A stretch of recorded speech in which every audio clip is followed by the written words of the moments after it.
By winter you'll birth me twins, a mountain man declared to the obese black girl. In the dust of a lonely way station, a giant stranger lifts a shivering girl from a broken wagon. The crowd laughs, ready to shame her. But his thunderous voice silences them all. By winter you'll birth me twins. From that shocking moment their lives collide. Two outcasts daring to stand together in a world that wants them apart. A cabin in the high country becomes their only refuge, until a cattle baron's forged papers drag her in chains, branding her freedom a lie. A Bible hides the truth. A sheriff rattles his keys. A community whispers at the church doors. And as winter snow closes in, love and land hang in the balance. Will their vows survive greed, prejudice, and betrayal? Or will the mountains bury their dream before the twins ever draw breath? Every time I see your comments, I'm reminded how stories connect us across distances, backgrounds, and hearts. If values like respect, courage, and compassion still guide you, then you're part of this story too. The late spring wind whistled through the mountain pass, carrying the crisp scent of melting snow and pine needles. Silas Boone guided his sure-footed mule along the narrow trail, his weathered hands tight on the lead rope. The leather of his worn saddle creaked with each careful step.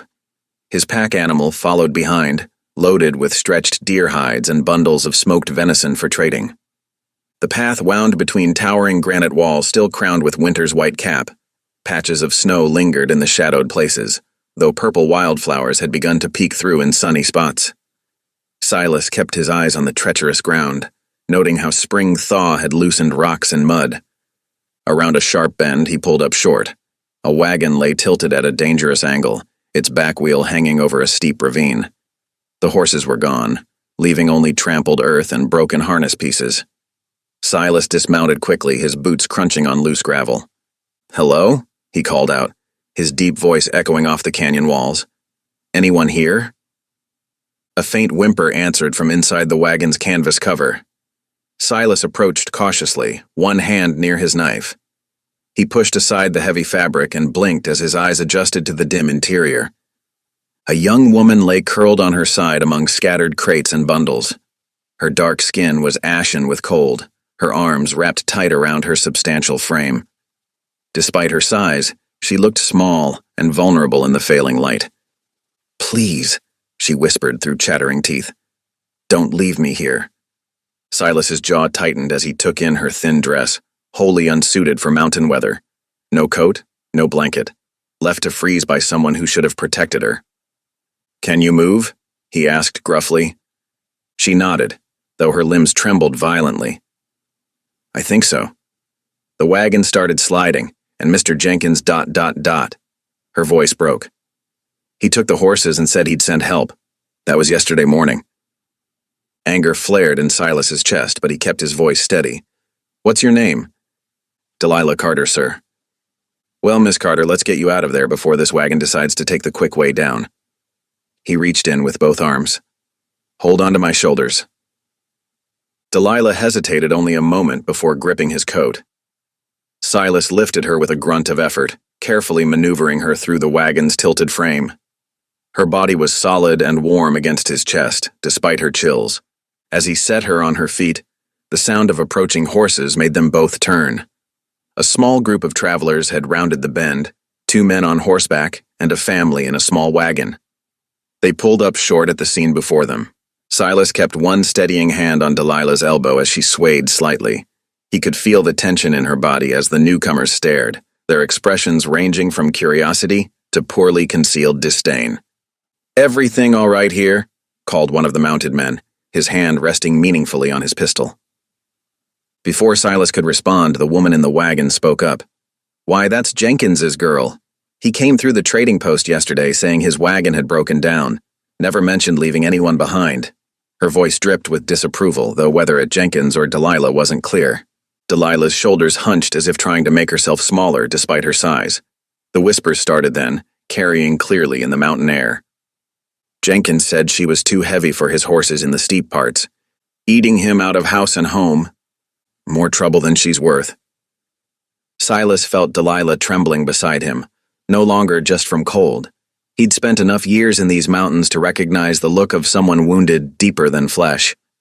His mother's Bible verses about the least of these echoed in his mind, along with his father's teachings about a man's duty to stand against injustice.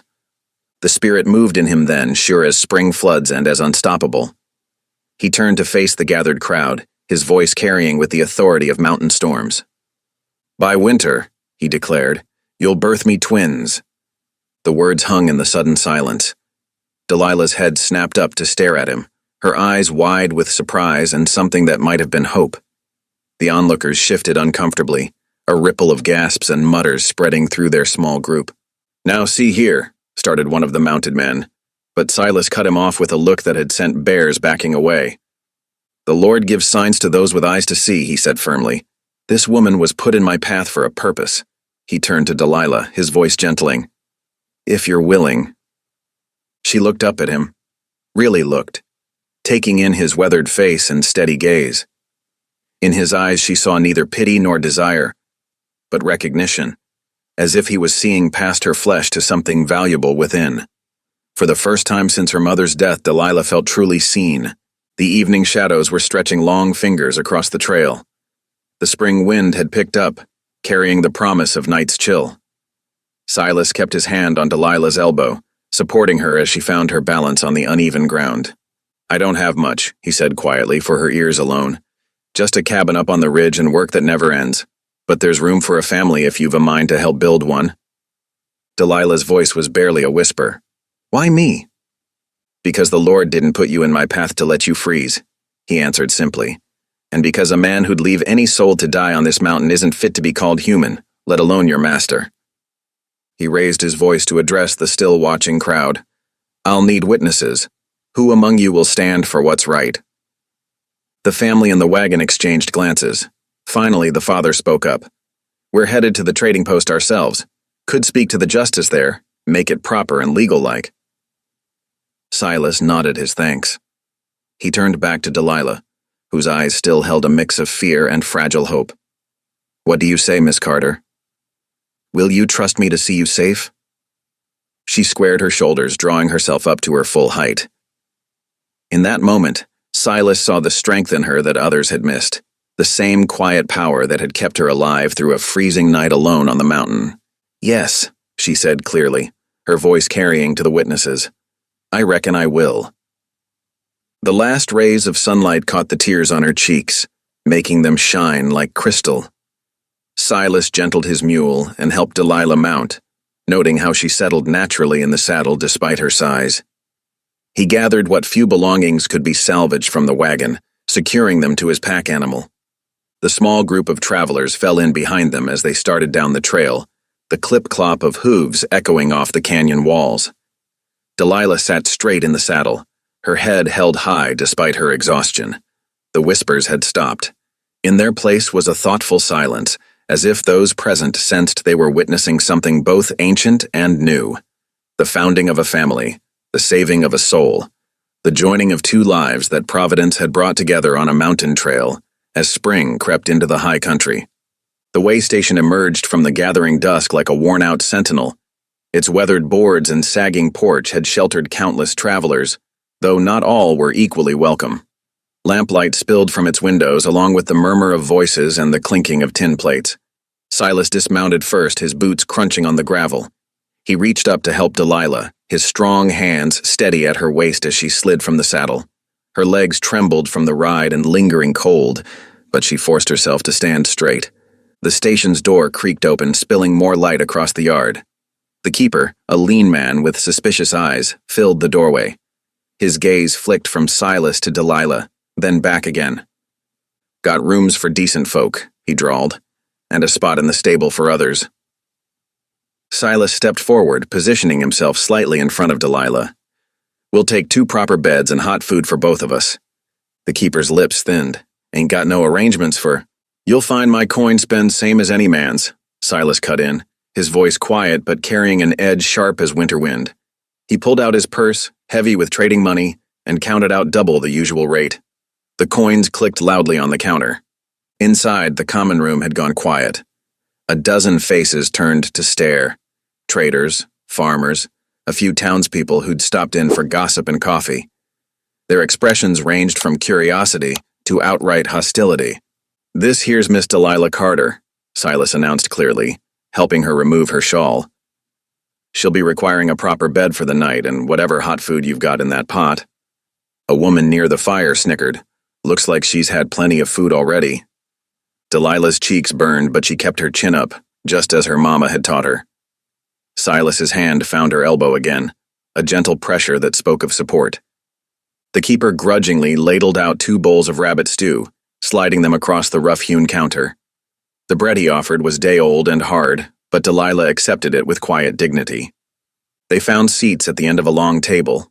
The other diners shifted away, leaving an empty space around them.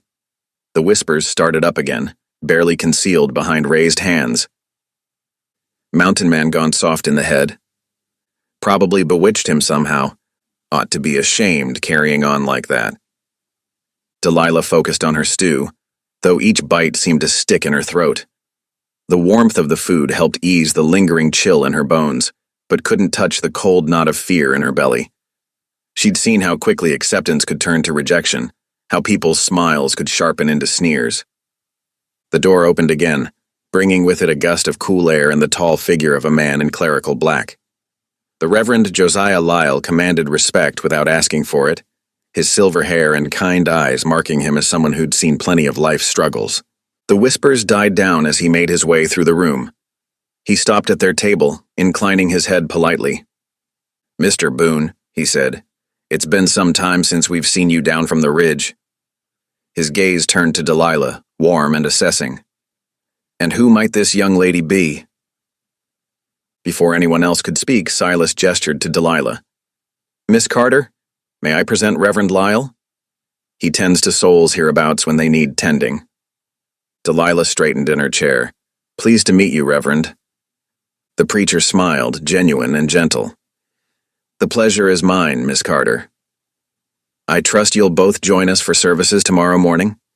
We're a humble congregation, but all are welcome in the Lord's house." "That's mighty kind of you," Silas replied, his voice carrying clearly through the now silent room.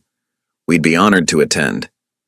After the preacher moved on, the atmosphere in the common room shifted subtly. The open hostility muted somewhat, though suspicious glances still darted their way. The keeper's wife appeared with fresh coffee and slightly softer bread, her manner cool but no longer openly hostile.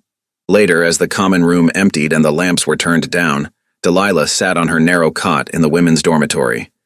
The other female travelers had claimed beds as far from her as possible, their whispered conversations falling silent whenever she moved. She couldn't sleep. The events of the day kept spinning through her mind. The terror of abandonment, the miracle of rescue, and now this strange new future unfolding before her. Through the thin wall, she could hear the deeper murmur of men's voices from the other dormitory, though she couldn't make out Silas's among them. A soft knock at the door made her start. The keeper's wife stuck her head in, face pinched with disapproval. "That mountain man wants a word, says it's important. You can speak to him on the porch, where it's proper." Delilah wrapped her shawl tightly around her shoulders and stepped out into the night. Silas stood at the porch rail, his broad shoulders outlined against the starlit sky. He turned at her approach, and even in the darkness she could feel the weight of his gaze. "Couldn't rest easy without saying this proper," he said quietly. "What I spoke on the mountain wasn't just prophecy. It was a promise." Delilah's heart thundered in her chest. "Sir, Silas," he corrected gently. "If you're to be my wife, you should use my given name." Silas. The word felt strange on her tongue. "Why would you want me? Everyone else sees a burden, an embarrassment. I see a woman who survived a night alone on a mountain that's killed stronger folk. I see someone who holds her head high while others mock. A woman who can stand through scorn can stand through storms." He turned to face her fully. "You'll be my wife, Delilah Carter, if you're willing. Not because of any prophecy, but because I choose you, and I hope you'll choose me in return." Tears spilled down Delilah's cheeks, silent and warm. What if you change your mind? What if I'm not what you want? The Lord led me to that wagon today. I don't question his wisdom." Silas's voice was firm but gentle. "I'm a simple man. I say what I mean, and I mean what I say. I'm offering you my name, my home, and my protection. The rest we'll figure out together. Back in her cot, Delilah lay awake long into the night. The lantern on the wall cast flickering shadows across the rough planks, like memories dancing in the darkness. She thought of her mama's Bible, lost somewhere in the overturned wagon. Thought of the words written inside. "The Lord works in mysterious ways, child. Trust his timing." Outside, an owl called softly to its mate. The spring wind whispered through the eaves, carrying the scent of pine and possibilities. Delilah touched her fingers to her lips, tasting the word that would change everything. Yes. The lamplight continued its dance across the walls, keeping vigil as hope and fear waged their quiet battle in her heart. Tomorrow would bring what it would bring, judgment or acceptance, scorn or support. But for now, in the gentle darkness, Delilah let herself believe in prophecies and promises, in the mystery of God's timing, and in the unexpected miracle of being chosen. Dawn painted the eastern sky in watercolor hues of pink and gold as Delilah smoothed her best dress, the only one she had left after the wagon accident. The fabric was wrinkled from being packed, but she had done her best to press it with her hands. Her heart fluttered like a trapped bird in her chest as she pinned her hair neatly at the nape of her neck. The keeper's wife had grudgingly lent her a small mirror, and Delilah studied her reflection in the weak morning light. Her dark skin glowed with nervous anticipation, and her eyes held both fear and hope.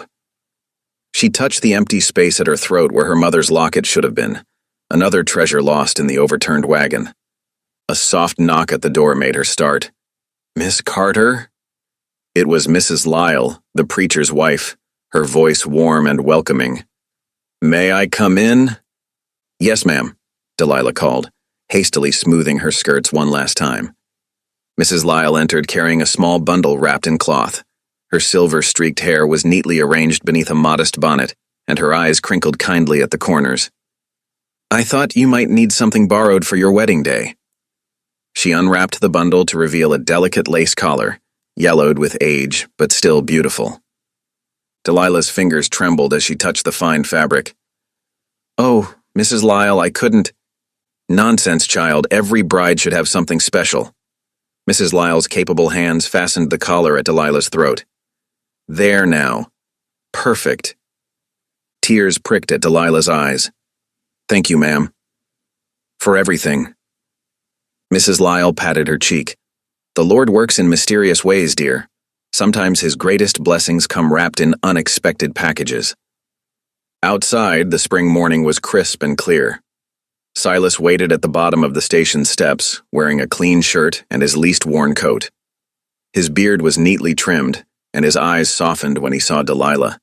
He offered his arm without hesitation, ignoring the stares of early risers gathering on the station's porch. Together they walked the short distance to the church, a weathered building that stood sentinel at the edge of town. Its white paint was peeling, but the cross above the door stood straight and true against the morning sky. Reverend Lyle waited at the entrance, his Bible already in hand. Word had spread quickly through the small settlement.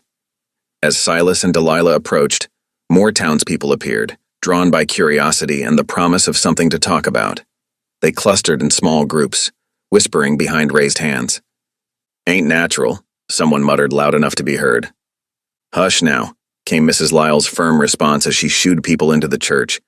"The Lord's house welcomes all his children." Inside, sunlight streamed through simple glass windows, casting rainbow patterns on the rough-hewn pews. The wooden floors creaked beneath their feet as Silas led Delilah to the front of the church. Their footsteps echoed in the hushed space, accompanied by the rustle of clothing as the witnesses settled into their seats. Reverend Lyle stood before them, his expression serene. "Dearly beloved," he began, his voice carrying to the furthest corners of the church, "we are gathered here in the sight of God to join this man and this woman in holy matrimony." Delilah's hands shook as she clasped Silas's rough fingers. His palm was warm and steady against hers, anchoring her in the moment. She barely heard the familiar words of the ceremony, focused instead on the strength of his grip and the certainty in his eyes. "Do you, Silas Boone, take this woman to be your lawfully wedded wife?" "I do." His voice was clear and firm, brooking no argument. "And do you, Delilah Carter, take this man to be your lawfully wedded husband?" Delilah swallowed hard, finding her voice. I do. The simple gold band Silas slipped onto her finger was plain, but solid.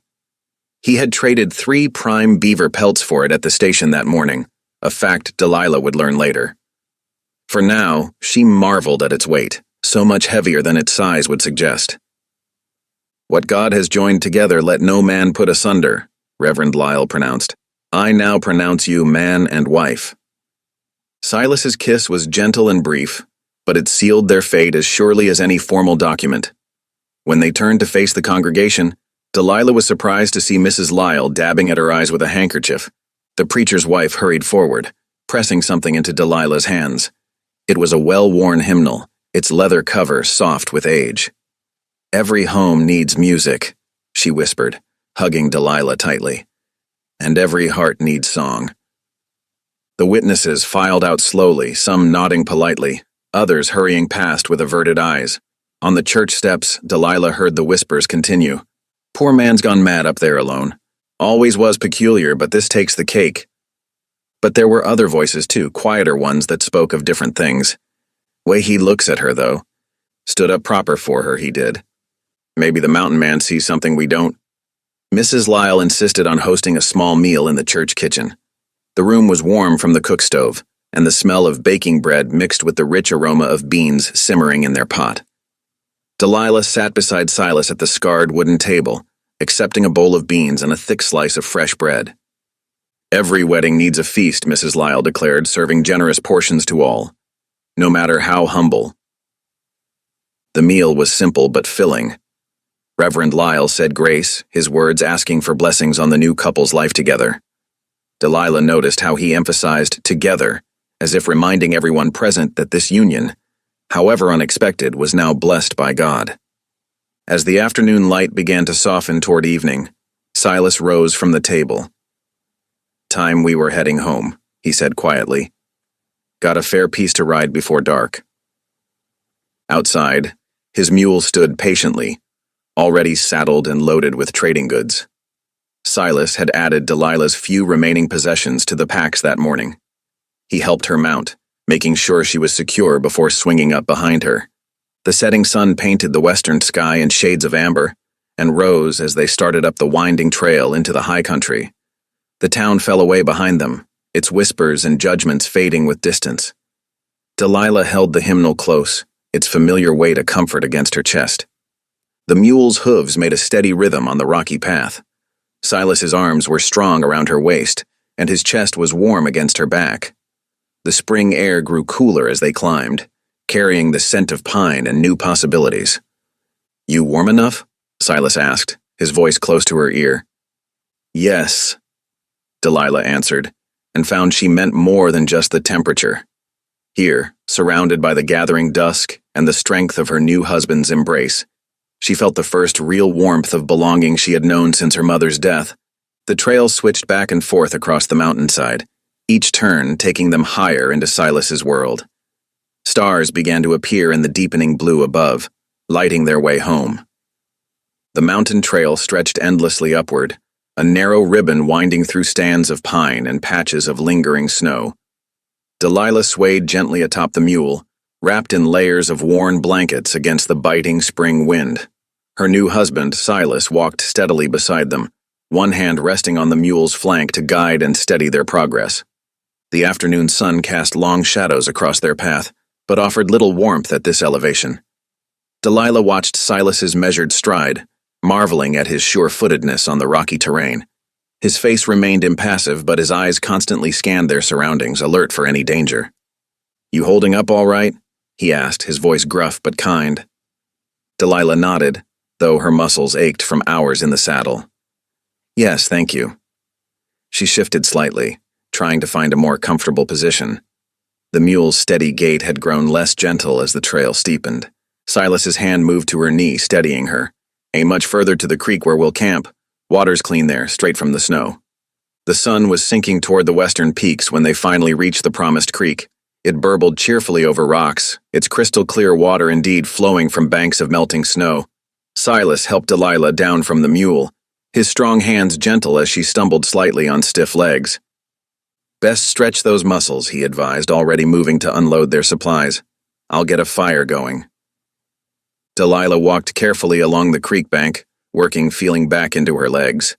The air was thin up here, making her breathless with even this small effort. She watched as Silas efficiently gathered dry wood and kindling, arranging them with practiced ease. Soon a small fire crackled, pushing back the growing evening chill.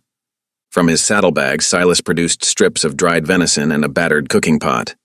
He positioned several larger stones around the fire, creating a makeshift cooking area.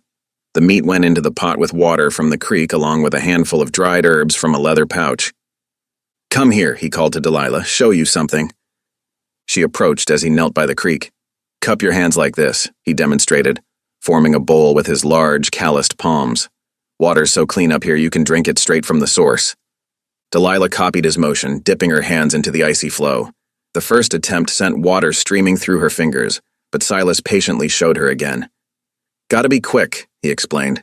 "Bring it to your mouth before it all slips away." Her second try was more successful.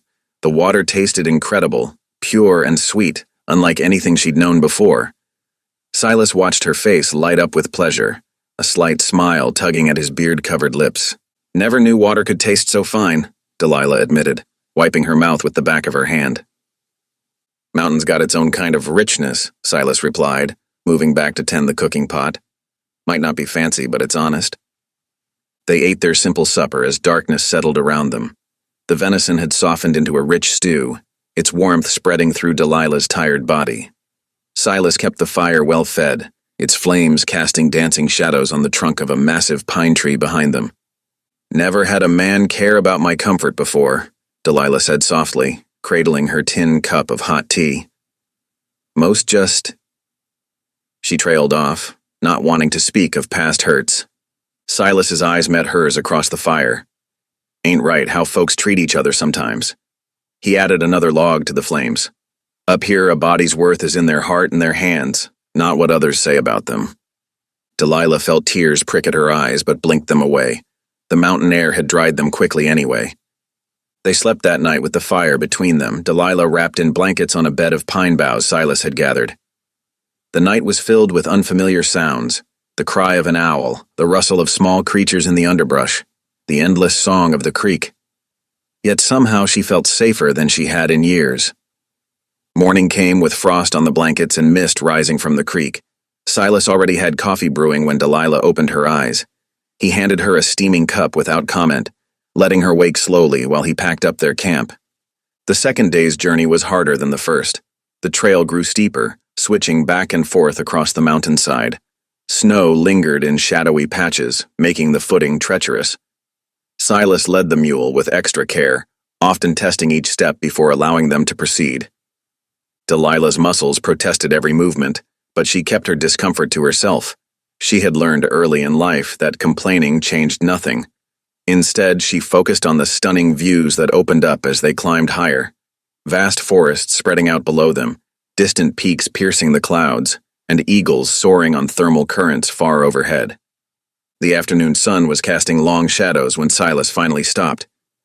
"There it is," he said, pointing to a clearing ahead. "Home." Delilah peered through the trees. A small cabin stood in the clearing, its rough-hewn logs weathered to a silvery gray. Smoke rose from a stone chimney, evidence that Silas had banked his hearth fire well before leaving to trade. Various tools and implements hung on the outer walls, and a stack of split wood stood neatly by the door. As they drew closer, more details emerged. The cabin was small, just one room from what she could see. The windows were small too, covered with oiled paper rather than glass. A lean-to on one side housed more firewood and what looked like tanning racks. The whole structure had a solid, if somewhat neglected, appearance. Silas helped her down from the mule for the last time, steadying her as her legs threatened to buckle. He watched her face carefully as she took in what was now to be her home. Delilah walked slowly toward the cabin, taking in everything. The worn path to the door, the herbs growing wild along the foundation, the way the roof needed patching in one corner. Her heart swelled with an emotion she couldn't quite name. This place, however humble, was to be hers. No more wandering, no more being at the mercy of others' whims. Tears filled her eyes as she turned to Silas. "I can make this warm," she whispered, her voice thick with determination and hope. "Give me time, and I'll make it a proper home." Silas stood straight and tall, his jaw set with quiet certainty. He nodded once, as if he had never doubted this would be her reaction. In that moment, Delilah understood that this man, who had chosen her when others saw nothing of value, already believed in her ability to transform his rough cabin into something more. She took a deep breath of the thin mountain air, feeling it fill her lungs with possibility. The wind whispered through the pines, carrying the scent of snow and new beginnings. Behind her, Silas began unloading their supplies, his movements sure and purposeful. The sound of his boots on the packed earth, the creak of leather, the soft nickering of the tired mule, all of it spoke of home. Home. The word echoed in her heart as she stood before the cabin door. Whatever challenges lay ahead, whatever hardships they might face, she was no longer alone. Here, on this mountain, she had found her place at last. The first morning in their cabin, Delilah woke before dawn. Her muscles ached from the journey, but determination pushed her from the rough pallet Silas had arranged for her near the hearth. The cabin's single room felt close and dark with only faint starlight filtering through the oiled paper windows. She moved carefully to avoid waking Silas, who slept in the corner on his own bedroll. The fire had burned down to glowing coals overnight. Kneeling before the hearth, she added small twigs and bits of bark just as her mama had taught her, blowing gently until flames flickered to life. A soft hymn rose naturally to her lips as she worked. Amazing grace. Barely more than a whisper. Silas stirred at the sound but didn't rise. His breathing remained steady as Delilah's voice lifted through the rafters, mingling with the pop and crackle of the growing fire. Morning light began to seep into the cabin, revealing its state of bachelor disorder, tools scattered about, clothes hanging from pegs, dried herbs bundled but dropping leaves on the packed earth floor. When Silas finally sat up, Delilah had already swept a clear path through the cabin and set water to heat for coffee. "You're up early," he said, reaching for his boots. "Early rising's nothing new to me," she replied, measuring precious coffee grounds into his battered pot. "But we'll need more firewood soon." Silas nodded toward the axe leaning by the door. "Plenty of dead wood in the grove yonder. I'll show you how after breakfast." They shared a simple meal of cornmeal mush which Delilah had discovered in one of Silas's storage barrels. She'd added a pinch of salt and stirred it carefully to prevent lumps. Small touches that made Silas pause after his first bite, studying the bowl with surprise. Later, Silas led her to a stand of pine trees where fallen branches littered the ground. He demonstrated how to split the smaller logs, positioning the axe with practiced ease. "Brace it like this," he explained, showing her how to stand. "Let the weight of the head do the work, don't force it." Delilah's first attempts were awkward. The axe felt unwieldy in her hands, and more than once it glanced off the wood at an angle. But she persisted, ignoring the blisters forming on her palms. Each time she succeeded in splitting a log, satisfaction warmed her chest. "That's enough for now," Silas said after an hour, noting her reddened hands. "Got to build up to it slow." But Delilah shook her head. "Need more than that to keep a fire going," she insisted, raising the axe again. Silas watched her for a moment, then wordlessly began gathering the split pieces she'd already produced. By midday, her arms trembled with exhaustion, but a respectable pile of firewood lay ready to be carried back. Silas had been making trips back and forth, stacking the wood under the lean-to. Now he helped her collect the last pieces, his expression unreadable beneath his beard. Inside, Delilah cleaned and bandaged her blisters before turning to the task of preparing their evening meal. The cabin's stores were basic: dried meat, beans, cornmeal, and some withered root vegetables in a dark corner. But she'd learned young how to make something from nearly nothing. She set beans to soak and mixed cornbread batter, adding the last bits of a dried apple she found wrapped in cloth. The cabin filled with savory smells as she worked, humming another hymn. "Shall we gather at the river?" while she stirred the cooking pot. Silas had gone out to check his trap lines, returning as the sun dipped toward the mountains. He stopped in the doorway, taking in the transformed space. Delilah had found homes for his scattered tools, swept the floors clean, and arranged his dried herbs in neat bundles. The table she'd cleared of debris and covered with a piece of clean cloth she'd found in her own small bundle of possessions. "Smells good," he said simply, hanging his hat on a peg. The stew she'd made stretched the beans with chunks of dried venison and the last wrinkled carrots, seasoned with wild herbs. The cornbread came out golden and fragrant. Silas ate 2 full helpings, sopping up the last bits of broth with his bread. "Been a while since I ate this well," he admitted, pushing back his empty bowl. Delilah ducked her head at the praise, but pleasure warmed her cheeks. "Food tastes better with company," she said softly. The next few days fell into a pattern. Delilah woke early each morning, singing quietly as she built up the fire and started breakfast. She split wood until her arms shook, then turned to the endless tasks of keeping house, cleaning, mending, cooking. Bit by bit, the cabin grew more orderly, more welcoming. Silas's nearest neighbors began to stop by, ostensibly to trade or discuss hunting grounds. Really, they came to gawk at the strange pair, the silent mountain man and his big new wife. But they found themselves lingering, drawn by the warmth of the cabin and the rich smells of Delilah's cooking. Jim Tucker, whose claim lay 2 ridges over, arrived with a string of fish one afternoon. He stood awkwardly in the doorway until Delilah invited him in for coffee. His eyes widened at the sight of the neat interior, so different from his own bachelor cabin. "Place looks different," he commented to Silas, who merely nodded. Martha Webb, a widow who ran sheep on the lower slopes, brought wool to trade. She left with not only the cornmeal she'd come for, but also the pleasure of sharing fresh-baked corn cakes and good conversation. "You've brought real civilization up here," she told Delilah, genuine respect in her voice. Even those who came and left without speaking seemed affected by the change. The cabin that had stood as a symbol of Silas's isolation now glowed with lamplight in the evening, and sometimes visitors heard laughter or song floating on the mountain air. At the end of that first week, Delilah stood in the doorway at sunset, watching shadows lengthen across their clearing. Her arms still ached from chopping wood, but she stood straighter now, more sure of her place. Behind her, the cabin was warm and tidy, stew simmering on the hearth, Silas's heavy tread familiar on the floorboards. She began to sing "Sweet By and By," her voice clear and strong in the evening air. After a moment, she heard Silas humming along, rough but true, as they shared the simple peace of home. The transformation wasn't just in the cabin's appearance or the quality of meals. Something fundamental had shifted in the very atmosphere of the place. Where once there had been only silence and solitude, now there was harmony, both in Delilah's songs and in the way 2 lives were learning to move together in shared space. Her blisters had begun to callous, her arms growing stronger each day. The neighbors who had come to stare now came to visit, drawn by the light and life she'd brought to Silas's lonely ridge.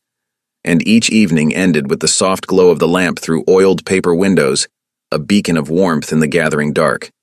The July sun beat down mercilessly as Silas and Delilah made their way along the dusty trail toward town. Their mule plodded steadily beneath them, carrying empty sacks for supplies, and what remained of their trading goods, dried venison and carefully bundled herbs that Delilah had organized from Silas's scattered stores. "Look there," Silas said, pointing ahead where several wagons had pulled off the main trail. Men in dust-covered clothes moved about with surveying equipment, driving stakes into the ground and consulting long rolls of paper. "Railroad men," Delilah observed, watching them work. "Seems they're coming closer every month." Silas grunted in agreement. The railroad's steady advance had been the talk of every trading post and way station for the past year. Some welcomed the promise of progress and easier travel, while others feared the changes it would bring to their quiet valley. As they approached town, more signs of change greeted them. New buildings had sprung up since their wedding day 3 months ago, and the street bustled with unfamiliar faces. They tied their mule outside the general store, where Silas helped Delilah down carefully. Inside, the store was crowded with customers, local homesteaders mixed with railroad workers and cattle hands. Mrs. Lyle stood near the fabric counter, and her face brightened at the sight of Delilah. "My dear," she called out, hurrying over to embrace the younger woman. "How wonderful to see you. You're looking well. Marriage agrees with you." Delilah smiled warmly. "It does indeed, Mrs. Lyle. How are you and the Reverend?" As the women caught up, Silas moved through the store gathering their needed supplies: coffee, sugar, salt, ammunition, and other necessities they couldn't produce themselves. He was examining a new axe head when a cold voice cut through the general store chatter. "Well, if it ain't the mountain man and his unusual bride?" Horace Rusk stood near the counter, his expensive boots and clothes marking him as different from the working men around him. The cattle baron's lips curved in a cruel smile as he looked Delilah up and down, his contempt obvious. "Heard tell you'd taken up with a colored girl, Boone," Russ continued, raising his voice to ensure others would hear. "Didn't believe it myself until now. Times surely are changing, ain't they?" The store grew quiet. Delilah straightened her spine, refusing to shrink under Rusk's mocking gaze. Silas moved to stand beside her, his presence solid and reassuring. "Reckon they are," Silas replied evenly. "Some changes for the better." Rusk's smile hardened. "That so? Well, some might disagree about what constitutes better. Speaking of change, you ought to know. Railroads bringing all sorts of new opportunities. Smart men are securing their interests." He emphasized the last words with clear meaning before turning away. Mrs. Lyle squeezed Delilah's hand supportively as the tension slowly dissipated. They finished their shopping quickly, but as they prepared to leave, Reverend Lyle appeared in the doorway. "Silas," he said quietly, "might I have a word?" They stepped outside into the harsh sunlight. The Reverend led them around the corner of the building, away from curious ears. His weathered face was grave. "I've been looking through the county records," he began, "and I've found something troubling. Your father, he never properly filed the water rights for that stream by your cabin." Silas frowned. "What do you mean?" "That stream's been part of our homestead since before I was born." "Yes, but without the proper paperwork." The Reverend shook his head. "Rusk's been buying up water rights all through the valley. He needs it for his cattle operation, and with the railroad coming through." He paused. "He's already filed a claim on your stream?" The news hit Silas like a physical blow. That stream was the lifeblood of their homestead. Without it, the cabin would be nearly worthless. "The railroad will back his claim," Reverend Lyle continued. "They need his support for their right-of-way through the valley. I thought you should know." "Much obliged for the warning," Silas managed to say. They loaded their supplies onto the mule in silence, each lost in thought. The return journey seemed longer, the summer heat more oppressive. As they climbed higher into the hills, Delilah finally spoke. "You're worried about what the Reverend said?" Silas nodded slowly. "That streams everything up here without water rights." He trailed off, the implications clear. "Then we'll fight for it," Delilah said firmly. "The Lord didn't bring us together just to see us driven off our land." They reached the cabin as the sun began to sink toward the mountains. The stream burbled peacefully nearby, its clear water catching the golden evening light. Inside, Delilah lit the lamp while Silas built up the fire. "Rusk's powerful," Silas said at last. "Has money, influence, railroad backing him too."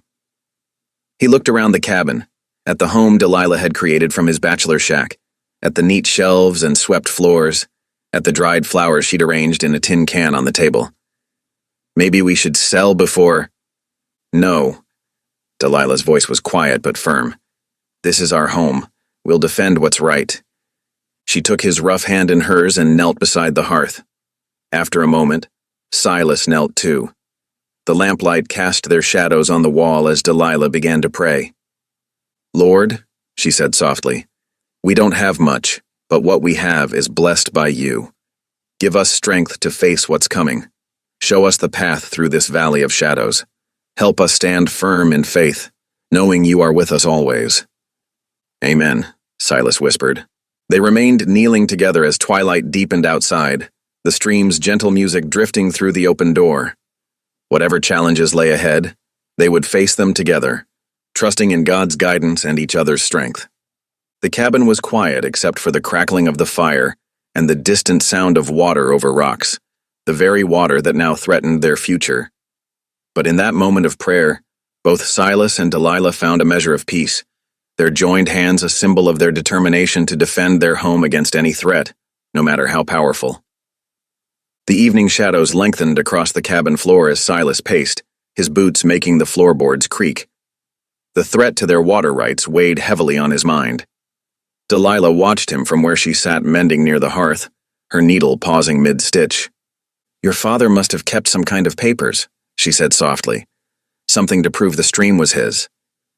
Silas stopped pacing, his gaze lifting to the rough-hewn beams of the ceiling. Pa's old chest is still up in the loft. Ain't opened it since he passed. His voice grew quiet. Might be something there. Delilah set aside her mending and rose, taking up the brass lantern from its hook. Then let's look. No sense in wearing a path in these boards when answers might be waiting above. The ladder to the loft creaked under Silas's weight as he climbed. Delilah followed carefully, holding the lantern high to light his way. The space under the peaked roof was cramped and dusty, filled with the musty scent of old wood and forgotten things. Cobwebs stretched between the rafters, catching the lantern light like silver threads. In the far corner sat an old chest, its wood weathered dark with age. Silas knelt before it, running his hand across the lid. Pa brought this chest over the mountains when he first came west. Said everything important was in here. The brass hinges protested as he lifted the lid. Delilah steadied the lantern, its warm glow falling across the chest's contents. Inside lay the collected remnants of a life. Faded maps with corners worn soft from handling, bundles of letters tied with faded ribbon, a tobacco pouch gone stiff with age. Silas began sorting through the papers, his movements growing more urgent as he searched. Delilah watched his face in the flickering light, seeing hope fade with each document he examined. Bills of sale, he muttered, setting aside yellowed papers. Letters from back east.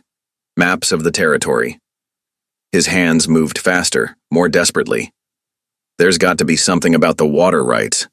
Pa wouldn't have left us without protection. Dust motes swirled in the lantern light as he reached the bottom of the chest. No water rights documentation had emerged. Silas sat back on his heels, shoulders slumped in defeat. Nothing, he said quietly. Not a blessed thing to prove our claim. Delilah shifted the lantern, its light catching something half buried under a fold of old cloth. What's that? Silas reached in and pulled out a Bible, its leather cover cracked and worn smooth by years of handling. As he lifted it, a piece of paper fluttered from between its pages to the floor. Delilah picked it up carefully, holding it close to the light. The paper was yellow with age, the ink faded but still legible. Silas leaned closer as Delilah read the words aloud. My dear son, if you're reading this, I've gone to meet our Maker.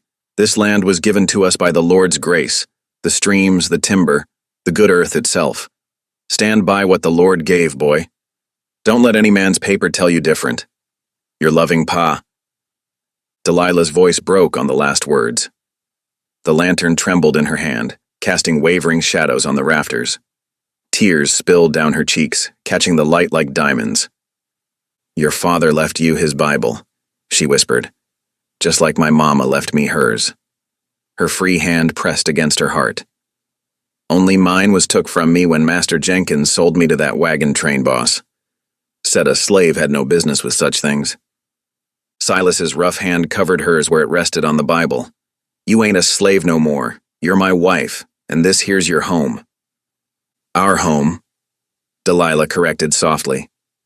And that stream out there? That's our inheritance from your pa, from the Lord himself. She straightened her shoulders, determination replacing grief in her eyes. I may have lost my mama's Bible, but I won't lose this home. Not to Mr. Rusk, not to anyone. The old leather creaked as Silas opened the Bible. Its pages were marked with notes in his father's careful hand. Births, deaths, marriages, and passages that had brought comfort in hard times. This was more than just a book. It was a record of faith passed down through generations. A sudden chorus of coyote howls echoed across the ridge, their wild voices carrying through the cabin's thin walls. Delilah startled, nearly dropping the lantern, but Silas steadied her hand. They're just singing to the moon, he said quietly. Been doing it since long before we came here. Likely keep doing it long after we're gone. We ain't gone yet, Delilah said firmly. She shifted closer to Silas, their shoulders touching as they sat in the dusty loft. Together they held the Bible between them, its worn cover warm beneath their joined hands. More coyotes joined the chorus outside, their voices rising and falling like an eerie hymn. But inside the loft, surrounded by the remnants of Silas's family history, the sound seemed less threatening. It was part of the land, like the stream and the trees and the cabin itself, all pieces of the inheritance they were determined to protect.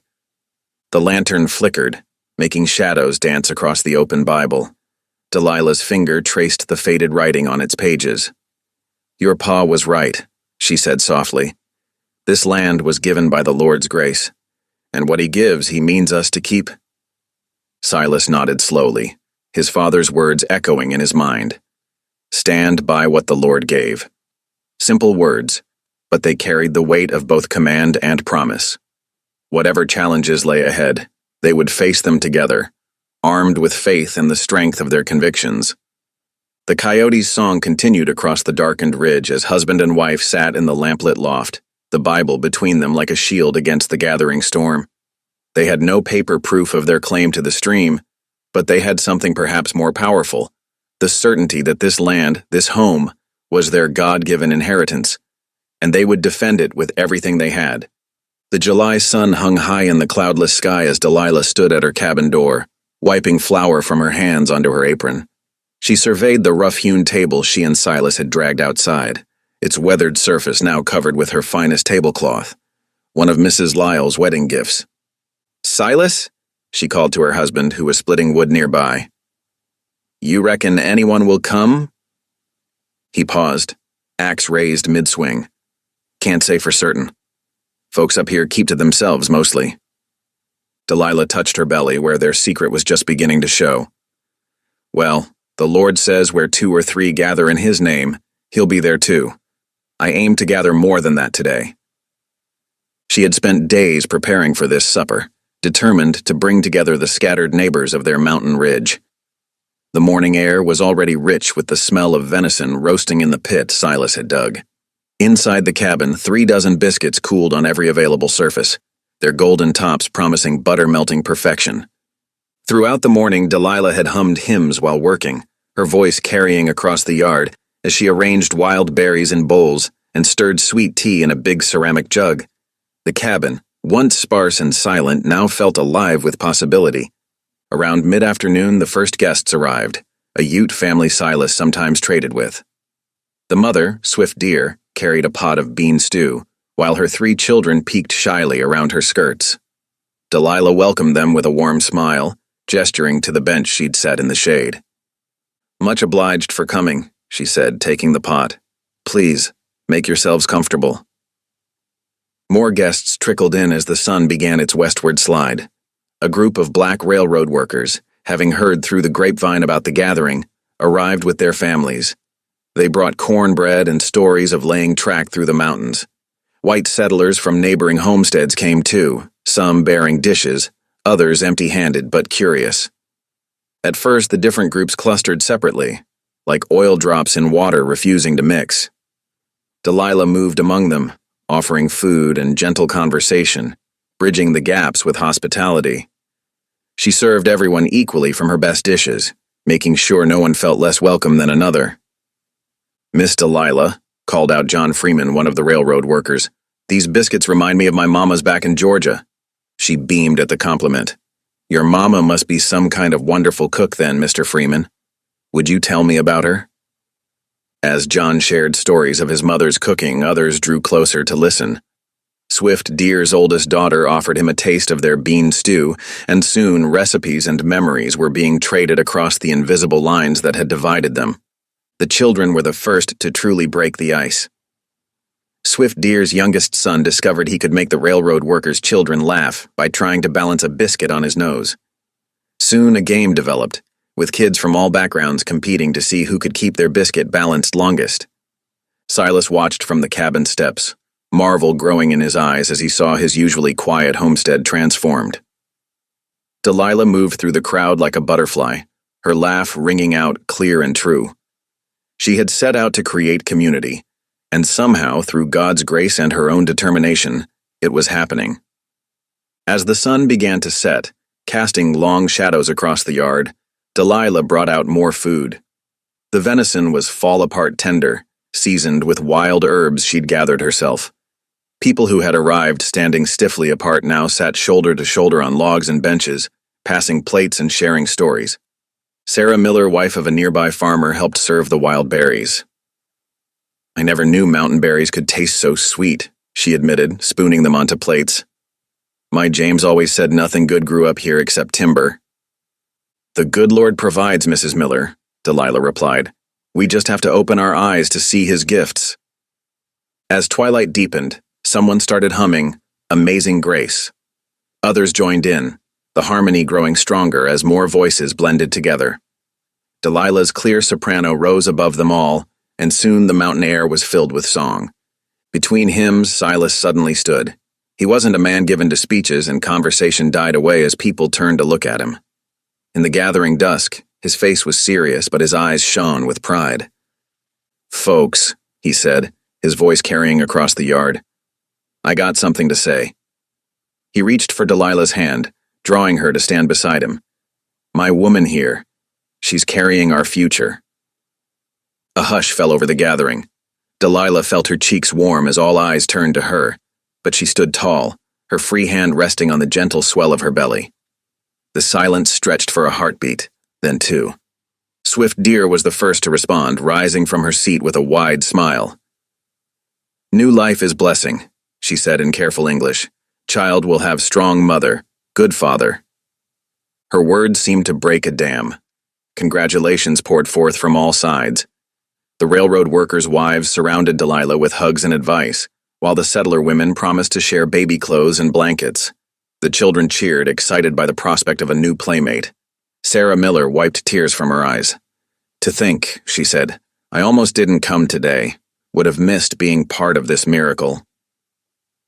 As stars began to prick the darkening sky, the gathering showed no signs of ending. Lanterns were lit, casting warm pools of light across the yard. More hymns rose into the night air, different voices and traditions blending into something new and beautiful. The cabin that had stood silent for so many years now vibrated with life and promise. Delilah leaned against Silas, watching their neighbors, no longer divided by race or background, but united in celebration of new life and community. "You did this," Silas whispered to her, his voice rough with emotion. "You made this happen."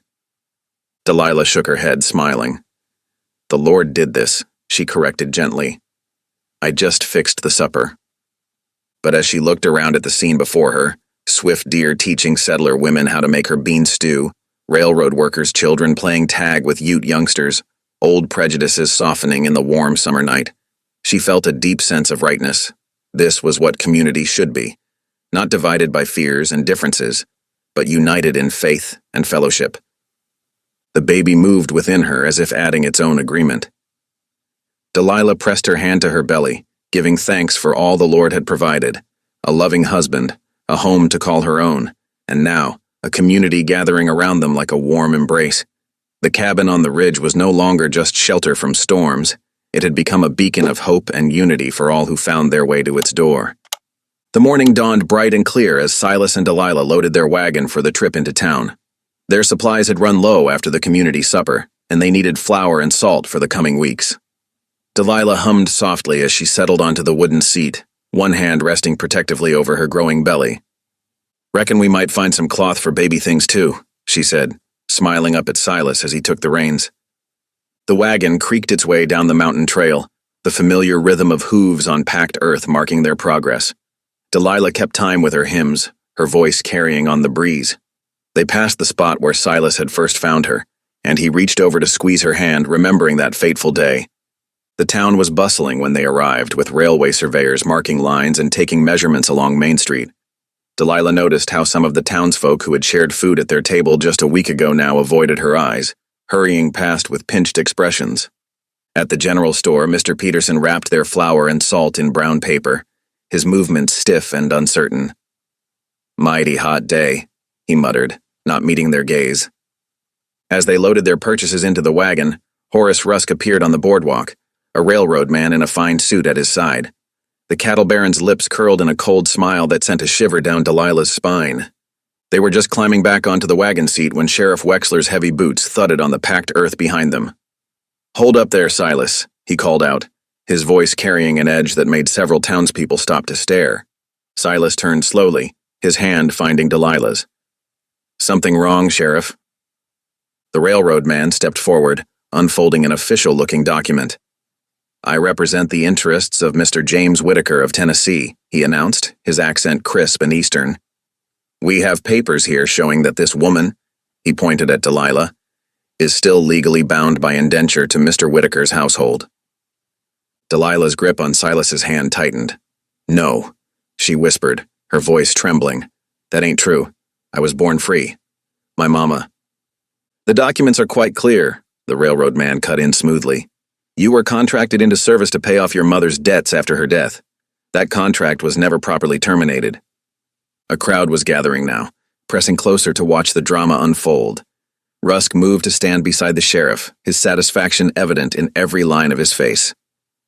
"This here's my wife," Silas growled, stepping in front of Delilah. "We were married proper in the church, witnesses and all." Rusk's laugh was sharp as a knife. "Can't legally marry what ain't legally free," he drawled. "Which makes your marriage void as smoke, and without a proper marriage?" His eyes glittered with malice. "Well, that puts your land claim in quite a different light, don't it?" Sheriff Wexler pulled a set of iron manacles from his belt. "Now don't make this harder than it needs to be," he said, though he couldn't quite meet Silas's eyes. "The law's the law." "Law?" Silas spat the word. "This ain't law. This is theft wrapped in paper." But the sheriff was already moving past him, reaching for Delilah's wrists. She stood straight and proud, though tears streamed down her face. "Silas," she said softly, "don't fight them. Not here. Not now." The chains clicked shut around her wrists with a sound that echoed through the suddenly silent street. Women pulled their children closer. Men shifted uncomfortably, but no one moved to help. "I'll take her to the jail until transport can be arranged back to Tennessee," Sheriff Wexler announced, his voice gruff with what might have been shame. Silas lunged forward, but two deputies appeared from nowhere to hold him back. He struggled against their grip, watching helplessly as they led Delilah away. She walked with her head high, though her shoulders shook with silent sobs. "Best get used to being alone again," Rusk taunted as he passed. "Though I expect you won't be on that ridge much longer neither, once we sort out them water rights." The deputies released Silas only after Delilah had disappeared into the jailhouse. The crowd began to disperse, though many cast sympathetic glances his way. Sarah Miller, who had shared their table just days ago, started toward him but stopped when her husband pulled her back. The sun was setting by the time Silas finally climbed back into his wagon. The supplies they'd bought together lay forgotten in the back as he guided the horses home, the empty seat beside him a silent accusation. The cabin had never felt so hollow as it did that night. The hearth was cold, no smell of cooking filled the air, no hymns echoed from the rafters. Silas sat at the rough-hewn table, staring at Delilah's hymnal. She'd left it there that morning, planning to practice a new song she'd learned. His hands, usually so steady with trap and rifle, trembled as he touched the worn cover. Inside, he could see her careful pencil marks beside the verses she loved best. The rage he'd been holding back rose up like a tide, choking him with its intensity. This was their home. She had made it so, transforming his bare shelter into a place of warmth and welcome. Her touches were everywhere. The curtains she'd sewn from flour sacks, the neat stack of dishes she'd arranged just that morning, the wildflowers she kept in a jar by the window. The silence pressed in around him like a physical weight. No soft humming, no gentle laugh, no quiet prayers before sleep.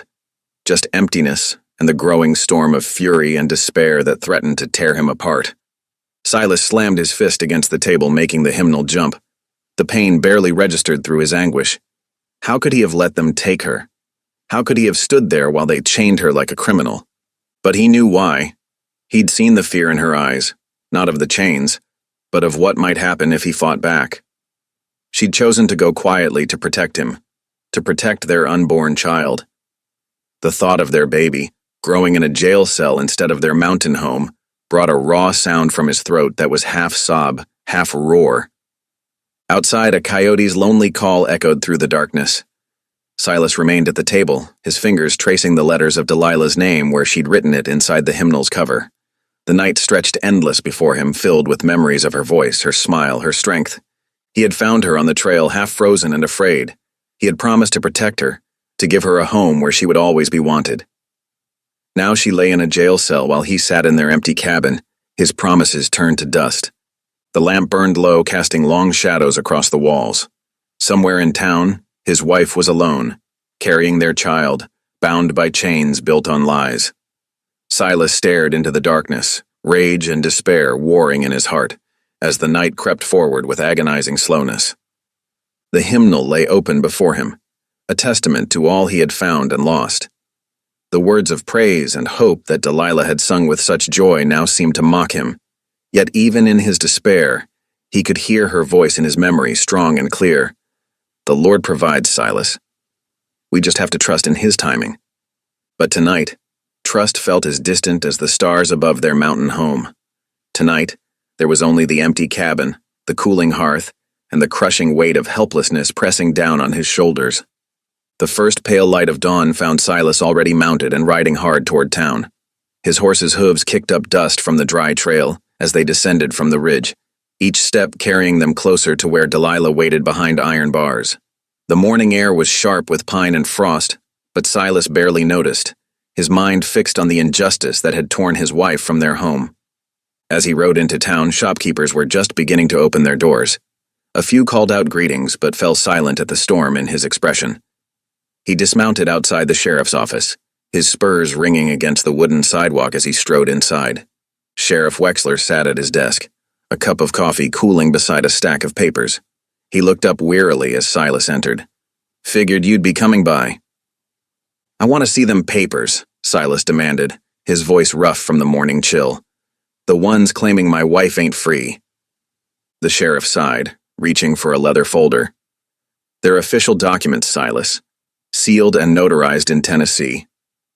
He spread several pages across the desk, their edges crisp and new, despite the supposed age of the claims they contained. Silas leaned closer, his fingers tracing the elaborate script. Though he could read some, the legal language swam before his eyes. But the signature at the bottom was clear enough. James Whitaker, a name that meant nothing to him but now held power over everything he loved. "This here's a lie," he said flatly. "Delilah was born free. Her mama raised her that way." "Maybe so," Sheriff Wexler admitted, "but these papers say different. They claim her mother took a loan from Whitaker, signed a contract of indenture to pay it back. When she died, the debt passed to Delilah. According to this, she ran before fulfilling the terms." Silas's hands clenched into fists. Her mama would never have done that. She had a Bible, kept her freedom papers in it. "You got those papers to show me?" The sheriff's tone was almost gentle. The question hit Silas like a physical blow. Delilah had told him how those precious documents were stolen, along with her mother's Bible, during the chaos after her mother's death. The very proof that could save her now was long gone. "I need to talk to Reverend Lyle," Silas said abruptly, turning toward the door. "Silas." The sheriff's voice stopped him. "Don't do anything foolish. The law's got to be followed even when we don't like it." Silas didn't bother to respond. The morning sun had climbed higher as he walked the short distance to the church, where he found Reverend Lyle in his small study. The preacher looked up from his own Bible, concern etching deep lines around his eyes. "I've been praying for you both since yesterday," he said, gesturing to a chair. But Silas remained standing. "You've seen them papers they're using to hold her?" "I have." Reverend Lyle removed his spectacles, polishing them with a cloth. "And I have grave doubts about their authenticity. The seals look proper, but something about the timing feels wrong. Why would this Whitaker wait so long to press his claim? And why here now, just when that railroad's pushing through?" "Rusk," Silas spat the name. "He's behind this, trying to drive me off my land by taking my wife." The preacher nodded slowly. "I suspect you're right, but proving it won't be easy. Those documents bear official seals from Tennessee courts. It would take time to verify them, time they don't mean to give us, from what I hear. They're already arranging transport to take her back east." "I won't let that happen." Silas's voice was quiet but carried the weight of an oath. "She's my wife. She's carrying my child. This is her home now.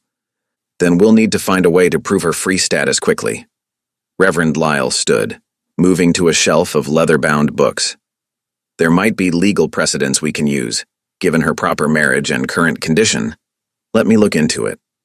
Silas spent the rest of the day between the church and the sheriff's office, searching for any way to challenge the false documents. But as afternoon faded toward evening, he found himself drawn to the jail, where his heart truly lay. The deputy at the door tried to wave him away, but Silas ignored him, moving to the barred window of Delilah's cell. "Delilah?" he called softly. Her face appeared at the window, pale in the growing darkness but still holding that inner strength that had first drawn him to her. "Silas," she breathed, pressing her hand against the bars. He reached through, their fingers touching briefly. Her skin was cold from the jail's damp air. "I'm going to get you out of here," he promised. "Them papers are false. We just need to prove it."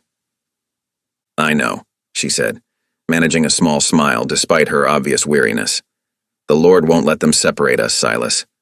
We just got to trust in His timing, like always."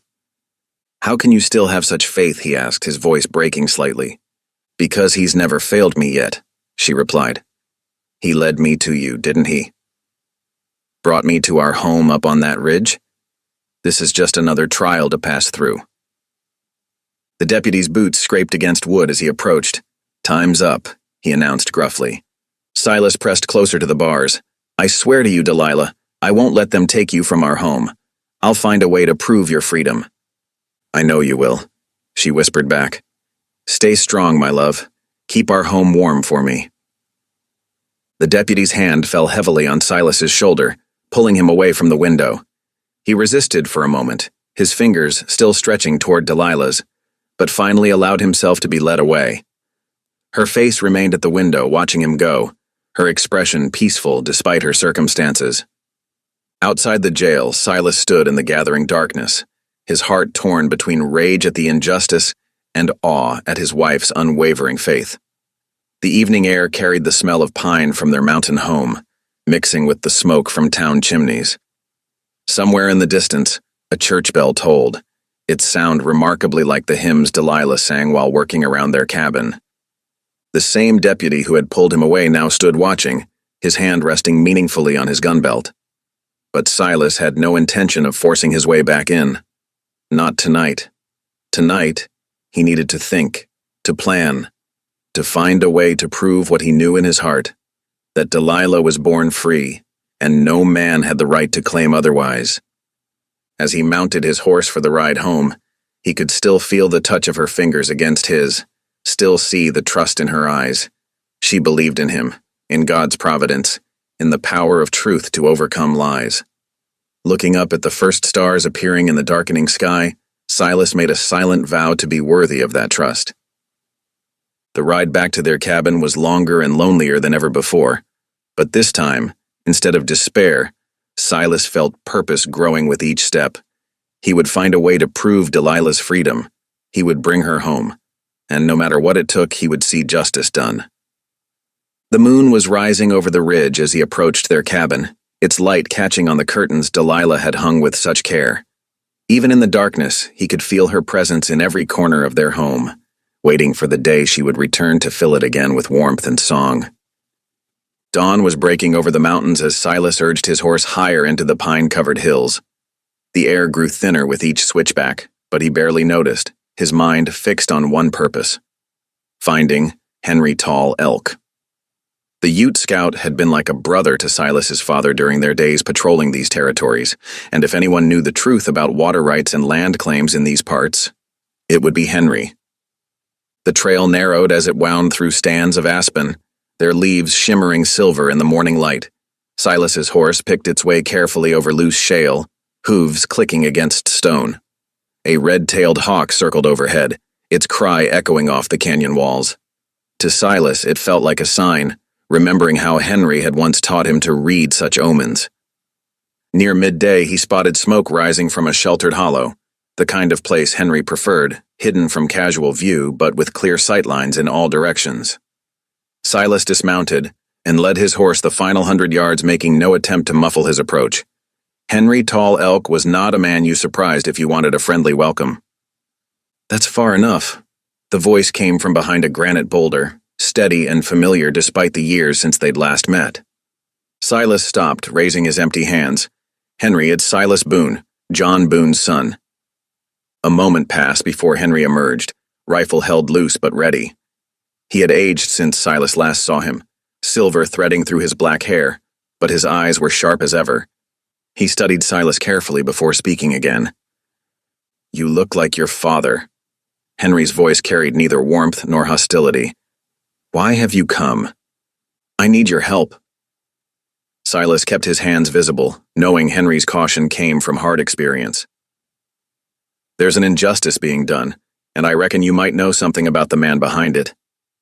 Henry's expression didn't change, but he lowered his rifle slightly. "Come to my fire. We will talk." The camp was sparse but well-ordered, with a small fire pit and a lean-to shelter. Henry gestured for Silas to sit on a log while he added wood to the coals.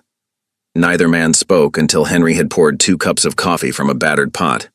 "Now," Henry said, passing Silas a cup, "tell me about this injustice." Silas wrapped his hands around the warm tin, gathering his thoughts. "You remember Horace Rusk?" A shadow crossed Henry's face. "The cattle baron. Yes, I remember him well. He's trying to steal my water rights, the creek by my father's cabin. But that ain't the worst of it." Silas's grip tightened on his cup. "I took a wife this spring, Delilah. She's carrying our child, and now Rusk's got her locked in jail, claiming she's bound by false indenture papers from Tennessee." Henry's eyes narrowed. "This sounds like Rusk's way, using paper lies to steal what he wants." "You've seen him do this before?" "Many times." Henry set his coffee aside. "When I scouted for the army, there was an officer, Captain James Monroe. He caught Rusk trying to file false claims on Ute hunting grounds, had proof of forged documents, seals stolen from territory offices." Hope flared in Silas's chest. "This captain, could he testify?" "If we can find him." Henry's voice was thoughtful. "Last I heard, he was stationed at Fort Collins. 3 days' ride." "I ain't got 3 days." Silas's words came out harsh with frustration. "They're fixing to transport Delilah back east any day now." Henry was silent for a long moment, studying the fire. When he spoke again, his voice carried the weight of decision. "There are others who know of Rusk's schemes. Settlers he's cheated, Ute elders whose marks he forged on land treaties. I can help you gather them." "You'd do that?" Silas looked at him sharply. "Why?" "Your father was a true friend to my people. He respected our ways, our rights to the ancient waters." Henry met Silas's gaze steadily. "And I have seen too many lives broken by men like Rusk, who think paper laws can overrule the truth written in the land itself." Relief and gratitude washed over Silas. "I'm much obliged, Henry, truly." "Don't thank me yet, this won't be easy." Henry stood, moving to check his horse's tack. "We should ride now, while the day is still young. There's a family in the valley who lost their homestead to Rusk's false claims. They might speak up if asked." They spent the afternoon riding hard, Henry leading them down hidden trails to scattered homesteads and Ute camps. At each stop, Henry spoke first, his presence opening doors that might have remained closed to Silas alone. They heard story after story of Rusk's corruption, forged documents, threatened violence, stolen water rights. As the sun began to set, they made camp in a protected hollow. Henry built a small fire while Silas tended the horses, each man moving with the quiet efficiency of long practice in the wilderness. The stars were emerging one by one as they settled beside the flames with their supper of jerky and cold biscuits. "The waters that feed your creek," Henry said suddenly, "they come from springs sacred to my people.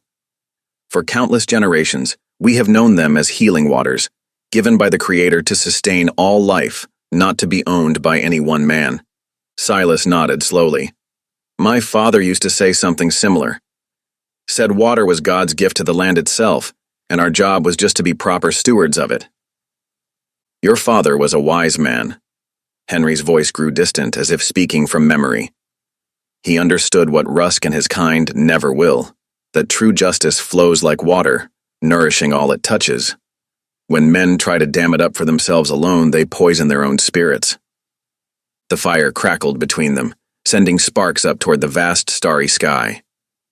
Silas thought of Delilah in her jail cell, of their cabin standing empty on the ridge, of all the others who had suffered under Rusk's greed.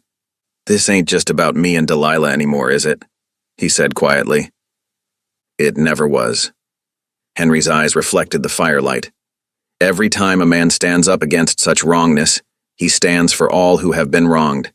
Every time truth is spoken against lies, It gives strength to all truth-tellers.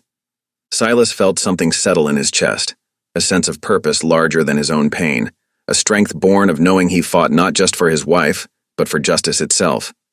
The night wind whispered through the pines around them, carrying the scent of sage and distant snow. "We'll ride at first light," Henry said, banking the fire for the night. "There are more witnesses to gather. Then we take our evidence to the territorial judge in Denver. He's a hard man, but an honest one. If we can show him Rusk's pattern of fraud..." "We'll free Delilah," Silas finished, "and maybe stop Rusk from hurting anyone else." Henry nodded, pulling his blanket around his shoulders. "Get some rest, my friend. Tomorrow's trail will be long." Silas lay back, looking up at the star-filled sky. The same stars would be shining through the window of Delilah's cell. "Hold on, my love," he thought. "Justice is coming, and this time, it won't come alone." The night deepened around them, the fire burned low, and somewhere in the darkness, a coyote sang to the moon. A wild, lonely sound that seemed to carry both sorrow and hope on its rising notes. Silas listened until sleep took him, his dreams filled with visions of rushing water breaking free of its chains, flowing clean and true through the land once more. The morning sun cast long shadows through the church windows as Silas pushed open the heavy wooden door. His boots echoed on the plank floor, each step weighted with exhaustion from days of gathering witnesses. The sanctuary stood empty except for Mrs. Lyle, who knelt in prayer near the altar. She looked up at his approach, her kind face creased with concern. "Silas, I've been waiting for you." She rose slowly, smoothing her dark skirts. "There's something you need to see." Silas stopped at the front pew, his hat clutched in weathered hands. "What is it, Mrs. Lyle?" She hurried to the church office, returning with a bundle wrapped in faded calico. "The day after your wedding, Delilah asked me to keep something safe." Her fingers trembled slightly as she unwrapped the cloth. "She said it was all she had left of her mother." Inside lay a small worn Bible, its leather cover cracked with age.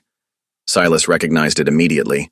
He had seen Delilah press it to her heart that first night in their cabin, tears sliding down her cheeks as she whispered her mother's name. "She trusted me with it," Mrs. Lyle continued, her voice soft. "Said she feared someone might try to take it, like they took everything else from her in Tennessee." She held the Bible out to Silas. "I've been praying over it every day since they took her." Silas accepted the precious book with reverence, feeling its familiar weight. "She never told me she'd brought it here." "Open it," Mrs. Lyle urged. "There's more." His rough fingers moved carefully across the delicate pages. Near the front, tucked between the Old and New Testaments, he found a folded paper, yellow with age, but still intact. As he opened it, his hands began to shake. "Certificate of Freedom," he read aloud, his voice growing thick. "This document certifies that Delilah Carter, daughter of Mary Carter, was born free in the state of Tennessee in the year 1849. The words blurred before his eyes.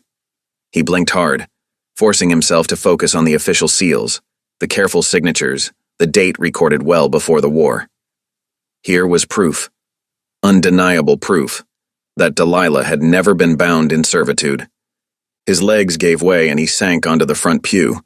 Mrs. Lyle steadied him with a gentle hand on his shoulder. "The Lord works in mysterious ways," she said softly. "All this time the truth was right here, waiting to be found." Silas stared at the document, hardly daring to breathe. This will free her. This will prove Rusk's papers are lies. He looked up at Mrs. Lyle, his eyes bright with unshed tears. "Why didn't she tell me about this?" "Perhaps she didn't know its importance," Mrs. Lyle suggested. "Or perhaps she feared it would be destroyed if the wrong people learned of it. She's lived through so much loss, Silas." He nodded, remembering how Delilah had described her mother's death, the way unscrupulous men had forced her into servitude despite her free status, taking advantage of her youth and grief. But her mother had made sure she had proof of her freedom, hiding it in the most precious place she could, within God's word itself. The late afternoon light streamed through the church's windows, casting rainbow patterns through the modest stained glass. Silas carefully folded the certificate and placed it back in the Bible. Then, moved by an impulse he couldn't explain, he walked to the altar and knelt. Mrs. Lyle's soft footsteps approached, and he heard the rustle of her skirts as she knelt beside him. The Bible lay between them on the weathered wood of the altar rail. "Lord," Silas began, his voice rough with emotion, "I ain't much for fancy prayers, but I thank you for protecting this truth, for keeping it safe until it was needed." His hands clenched on the altar rail. "Give me strength to use it right, to free my wife, to protect our child, to defend what's just." "Amen," Mrs. Lyle whispered. Then she raised her own voice in prayer, the words flowing with the practice of long devotion. "Heavenly Father, we come before you with grateful hearts for this revelation of truth. We ask your blessing on Silas as he carries this proof to those in authority. Guide his steps, strengthen his resolve, and let justice flow down like waters." She reached out and took one of Silas's calloused hands in her soft ones. "We pray especially for Delilah, Lord. Comfort her in her confinement, protect the precious life she carries, and grant her the patience to endure until vindication comes. Let her feel your presence even in that cold cell, and know that she is not forgotten." Silas's throat tightened at the mention of Delilah. He pictured her as he'd last seen her through the jail window, her face tired but undefeated, her voice still carrying threads of song even in that grim place. "And Lord," Mrs. Lyle continued, "we pray for our community. Let this moment of truth-telling heal old wounds and build new bridges. Let it remind us all that every soul is precious in your sight, that every person's dignity is sacred." She squeezed Silas's hand. "Help us become the people you created us to be, lovers of justice, seekers of truth, defenders of the wronged." "Amen," Silas managed, his voice barely above a whisper. They remained kneeling for a moment longer, the silence of the church wrapping around them like a blessing. Finally, Silas rose, tucking the Bible carefully inside his coat. "I need to take this to the judge right away," he said, "before Rusk can arrange to have Delilah transported east." Mrs. Lyle nodded, reaching up to straighten his collar with maternal care. "Go with God, Silas. I'll keep praying until I hear news." She pressed something into his hand, a small packet wrapped in clean cloth. "Some bread and cheese for your journey. You'll need your strength."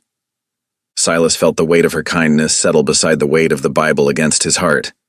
"Thank you, Mrs. Lyle, for everything." "Just bring our Delilah home," she said simply. "That will be thanks enough." He strode toward the church door, his steps firm with renewed purpose. The sun was lowering toward the mountains, painting the sky in shades of rose and gold. As he mounted his horse, Silas patted the spot where the Bible rested safe against his chest. Inside it lay not just a legal document, but a mother's love, a wife's trust, and now, a husband's solemn vow to see justice done. The horse's hooves kicked up dust as they headed toward town, toward the jail where Delilah waited, toward the confrontation that would determine not just their future, but perhaps the future of all who had suffered under men like Rusk. The Bible pressed against Silas's heart with each hoofbeat, its precious contents protected by leather and faith and a mother's foresight, waiting to speak truth to power at last. Morning sunlight streamed through the high courthouse windows, casting long shadows across the wooden benches packed with townsfolk. The air hung thick with tobacco smoke and whispered speculation as people squeezed shoulder to shoulder, craning their necks for a better view. Even those who normally avoided such proceedings had come, drawn by promise of scandal and spectacle. Silas stood rigid at the front, his father's Bible clutched in one hand, Delilah's mother's Bible secure in his coat. Beside him, Reverend Lyle offered quiet support, while Mrs. Lyle dabbed her eyes with a handkerchief. Henry Tall Elk sat stoically in the back row, his presence drawing suspicious glances from some of the settlers. The door swung open with a creak, and Horace Rusk swept in, followed by his lawyer, Milton Graves. The cattle baron's boots clicked against the floorboards as he settled into his chair, a satisfied smirk playing at the corners of his mouth. His lawyer arranged papers on the table with flourish, shooting superior glances toward Silas. Judge Harrison entered, his black robes swishing as he took his seat. The crowd fell silent as he adjusted his spectacles and surveyed the packed room. "This hearing concerns the matter of one Delilah Carter," the judge announced, "currently held on charges of escaping lawful indenture." He nodded to Graves. "Present your evidence." The lawyer rose smoothly, producing a document with an elaborate seal. Your Honor, I hold here an official indenture contract from Tennessee, signed and witnessed, binding the woman Delilah Carter to service. He paused for effect. She was transported west without permission, stolen away by this. He gestured dismissively at Silas, mountain man, who claims to have married her. Murmurs rippled through the crowd. Graves continued, his voice dripping with disdain. One cannot legally marry another's property, Your Honor. This supposed marriage is void, and the woman must be returned to her rightful owner in Tennessee. The courthouse door opened again. 2 deputies led Delilah in, chains clinking at her wrists and ankles. Gasps echoed through the room at the sight of her bonds.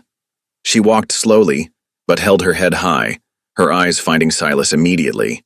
Despite her imprisonment, her face showed no defeat, only quiet determination.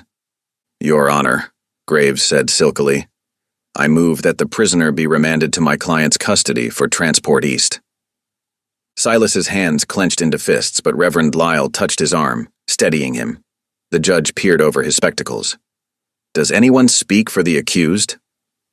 I do. Silas's voice rang out clear and strong. He stepped forward, meeting the judge's eyes. And my wife speaks for herself, if Your Honor permits. The judge considered this, then nodded. Remove those chains. This is a hearing, not a conviction. As the deputies unlocked the shackles, Silas turned to Delilah. Show them, he said softly. Show them your mother's truth. Delilah stepped forward, her movements graceful despite days in a cell. From Silas's outstretched hand, she took her mother's Bible, holding it reverently before her. The room grew still as she opened it to the hidden document. This is my mother's Bible, she said, her voice carrying to every corner of the courthouse.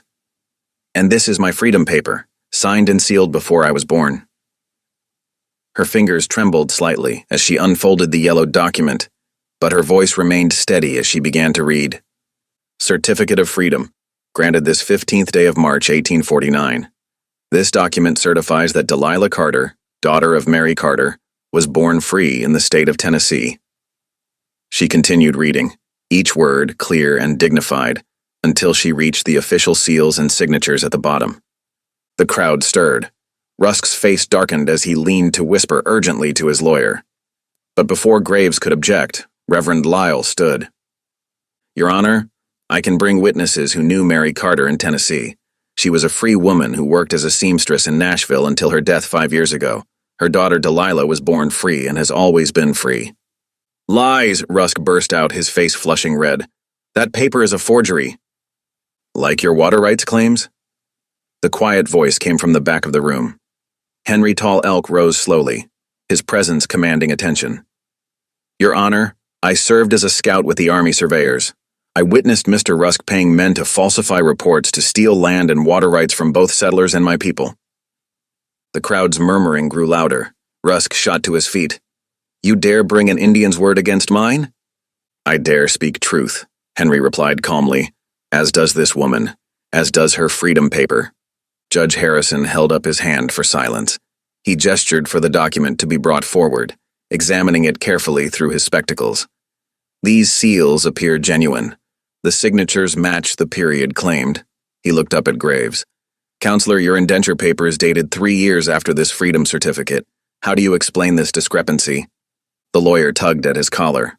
Your Honor, that is my client. Your Honor. Delilah's voice was soft but clear. After my mother died, men came with papers they said I had to sign. I was young, grieving, alone. They told me it was for my protection. Her eyes met Rusk's across the room. But they lied. They tried to steal my freedom just as Mr. Rusk tries to steal it now. The crowd's whispers grew to a low roar. Judge Harrison rapped his gavel sharply. Order! I will have order! When the room quieted, he studied both documents again, then looked at Delilah. This freedom certificate appears authentic, issued before your birth. No subsequent indenture could legally bind you. He turned a stern gaze on Rusk and his lawyer.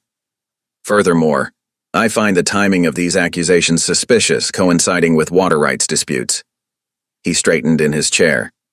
The indenture is hereby declared invalid. Mrs. Carter Boone is confirmed as a free woman, lawfully wedded to Silas Boone. Relief swept through Silas like a physical force. Delilah swayed slightly, and he stepped forward to steady her, his arms strong around her waist. Mrs. Lyle burst into tears of joy while Reverend Lyle clasped his hands in prayer. Even Henry Tall Elk allowed himself a small smile. "This is an outrage," Rusk shouted, his face purple with fury. "I'll appeal to the territorial court." "You'll do no such thing," the judge said coldly. "In fact, Mr. Rusk, I suggest you remain available. There will be an investigation into these allegations of survey fraud." He raised his voice to address the entire room. "This hearing is concluded." The crowd erupted in conversation as people began to file out. Some stopped to congratulate Silas and Delilah, while others hurried to spread the news through town. Rusk stormed out, his lawyer scurrying behind him, but neither Silas nor Delilah paid them any attention. They stood together in the now emptying courthouse, Delilah still holding her mother's Bible close. "She knew," she whispered. "Mama knew I'd need proof someday. She kept it safe in the best place she could think of." "In God's word," Silas agreed softly, "right where truth belongs." Reverend and Mrs. Lyle approached, the latter still dabbing at her eyes. "Come to the church," Mrs. Lyle insisted. "I've prepared a proper meal." "You need feeding up after those horrible jail rations, Delilah." Henry Tall Elk joined them, touching his chest in greeting. "Justice speaks when truth finds voice," he said simply. "Your mother's spirit is honored this day." Delilah smiled through tears, looking around at these people who had stood with them, the preacher and his wife, the Ute scout, the scattered neighbors who had chosen truth over prejudice. Then she looked up at Silas, seeing in his eyes the same love and certainty she'd glimpsed that first day on the mountain trail. "Let's go home," she said softly. Silas nodded, his arm tightening protectively around her. Together they walked out of the courthouse into the bright afternoon sunshine, leaving behind the chains of false bondage and carrying forward the precious legacy of a mother's love, preserved in the pages of her Bible, finally revealed in its perfect time. Outside the courthouse, Horace Rusk's boots thundered down the wooden steps, his face mottled with rage. He shoved past onlookers, nearly stumbling in his haste. Behind him, his lawyer clutched papers to his chest, struggling to keep up. "This isn't over," Rusk bellowed, but his voice cracked with desperation rather than authority. Several townsfolk turned their backs to him deliberately, a gesture that would have been unthinkable just hours before. Inside, Judge Harrison was not finished. He shuffled through a stack of documents, adjusting his spectacles. "There remains the matter of the water rights to Boone Creek." He looked up at Silas and Delilah, who stood together before the bench. "I have reviewed the original survey maps and your father's claim of settlement. While he may not have filed the proper paperwork, his intent and continuous use are clear." The judge dipped his pen in ink. "Therefore, I hereby grant legal recognition of water rights to Silas Boone and Delilah Carter Boone, jointly, as rightful heirs to the original settlement." The scratch of his pen filled the quiet room as he signed the document with a flourish. "Thank you, Your Honor," Silas said, his voice rough with emotion. Delilah squeezed his hand, tears flowing freely down her cheeks. When they emerged into the afternoon sunlight, a crowd had gathered. These were not the hostile faces of before, but neighbors wearing warm smiles. A cheer went up, led by Reverend Lyle's booming voice. Mrs. Lyle rushed forward to embrace Delilah, pressing a handkerchief into her hands. Silas drew Delilah close, right there on the courthouse steps. No more hiding, no more shame. She fit perfectly in his arms, her head resting against his chest. Someone started clapping, and others joined in. Henry Tall Elk made his way through the crowd. He placed a weathered hand on Silas's shoulder, his grip firm and warm. "The waters flow free," he said, "like truth itself. My people will always find welcome at your fire." The promise of continued friendship shone in his dark eyes. Sheriff Wexler approached next, his badge glinting in the sun. He removed his hat, holding it awkwardly before him. "Mrs. Carter Boone," he said, addressing Delilah directly, "I owe you an apology. I let a man's wealth speak louder than justice. It won't happen again." Delilah regarded him steadily. "Thank you, Sheriff," she said with quiet dignity. "God's mercy covers all our mistakes." The crowd began to disperse, but something had shifted in the way people looked at Delilah. The sideways glances and whispered comments were gone. Women nodded respectfully as she passed. Men tipped their hats. Even the railroad workers who had once jeered now stepped aside with murmured greetings. Delilah walked beside Silas down the main street, her steps light and sure. No longer did she hurry past the general store or duck her head at the livery. She moved like a woman who knew her own worth, owned her own name, and held her rightful place in the world. "Shall we head home?" Silas asked, though he already knew her answer. "Home," Delilah agreed, savoring the word. She touched the Bible she still carried, her mother's precious gift that had helped secure their future. "But first I'd like to walk through town a bit, just because I can." Silas understood. Every step she took was a celebration of freedom. Freedom to choose, freedom to belong, freedom to be fully herself. Together they walked the dusty streets of the town that had first scorned them and now embraced them, their shadows stretching long in the golden afternoon light. The first snowflakes drifted past the cabin windows as December settled over the ridge. Inside, the hearth crackled with a steady warmth, keeping winter's chill at bay. Delilah sat in her rocking chair, her hands busy with knitting while her clear voice lifted in hymns. Every few minutes she would pause, pressing her palms against her rounded belly where the twins stirred. "They dance when I sing," she told Silas, her face glowing with joy. Silas looked up from his work, sawdust coating his arms as he carefully sanded the pine cradle he was crafting. The lamplight caught the gentle movements of his hands as they smoothed each edge to silken perfection. "Just like their mama," he said softly. A knock at the door brought Henry Tall Elk and his wife, their arms laden with split firewood. Behind them came Mrs. Lyle carrying quilts she had stitched through autumn evenings. Even the sheriff's wife appeared, offering jars of preserved peaches and wild berry jam. "We remember your kindness," Mrs. Lyle said, arranging the quilts in neat stacks. "How you opened your table to us all when others would have turned away." Delilah's eyes filled with tears as she watched their neighbors fill the cabin with gifts. The rough-hewn walls that had once echoed with loneliness now rang with laughter and friendly chatter. Women gathered around her chair, sharing wisdom about birthing and motherhood, while men helped Silas stack wood high against the coming storms. "The Lord surely led me to that broken wagon," Silas remarked later, as they sat together by the fire.